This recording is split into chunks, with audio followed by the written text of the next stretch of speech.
भविष्य का पर्चा बनाने की पद्धति कहाँ से शुरू हुई, इसके लॉजिक को समझना है। इसके लॉजिक को समझा रहे हैं धीरेन्द्र के शास्त्री जी। इसके लॉजिक को आप समझिए। ये पर्चा वाली पद्धति भगवान महर्षि वाल्मीकि जी से शुरू हुई। इसके लॉजिक को समझना है। महर्षि वाल्मीकि जी आदि कवि हैं। उन्होंने पर्चे पर लिखकर रखा था कि आने वाले समय में रावण का वध करने के लिए राम होंगे, सब जी के घर जाएंगे, इसलिए उन्हें आदि कवि कहते हैं। आदि कवि का मतलब जो पहले लिखते। उन्होंने रामायण की रचना पहले की थी। अब शास्त्री जी कह रहे हैं आदि कवि का अर्थ होता है जो पहले लिख दे, और महर्षि वाल्मीकि जी इसीलिए आदि कवि कहलाते हैं क्योंकि उन्होंने रामायण की रचना पहले कर दी थी।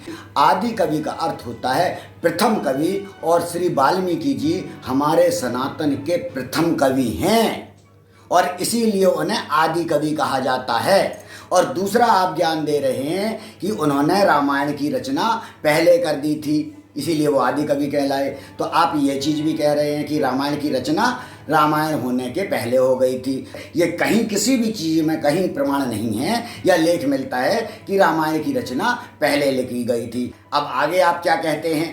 ये वो पद्धति है। हमारे पास और कोई पद्धति नहीं। ना हम ब्रेन पढ़ पाते, ना हम दिमाग पढ़ पाते, ना हम कोई चमत्कार का दावा करते, ना हम किसी सिद्धि का दावा करते। जो हो जाता वो भगवान की इच्छा से, और ये हर आदमी के पास पावर है। जो हो जाता ईश्वर की कृपा से हो जाता, और ये हर व्यक्ति के पास पावर है, हर इंसान के पास पावर है। यहाँ शास्त्री जी ने बिल्कुल सत्य कहा कि पर्चा बनाने की कला, ये तरीका हर इंसान के पास पावर है, और मैं सिखा रहा हूँ। लोग सीख रहे हैं, सीखते हैं। ऑनलाइन सैकड़ों लोगों को सिखाने के लिए मैं तैयार बैठे ही हूँ। ये सीखने से थोड़ी होता है। सीखने से अगर होता तो घर घर बागेश्वर बाबा हो जाते। तो ये कितनी अच्छी बात है कि अगर सीखने से ये संभव हो।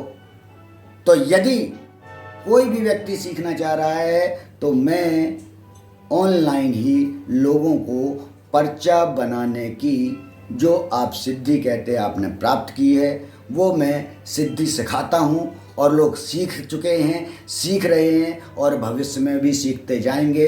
और ईश्वर की कृपा से ये सिद्धि बहुत जल्द ही पूरे भारतवर्ष में होगी।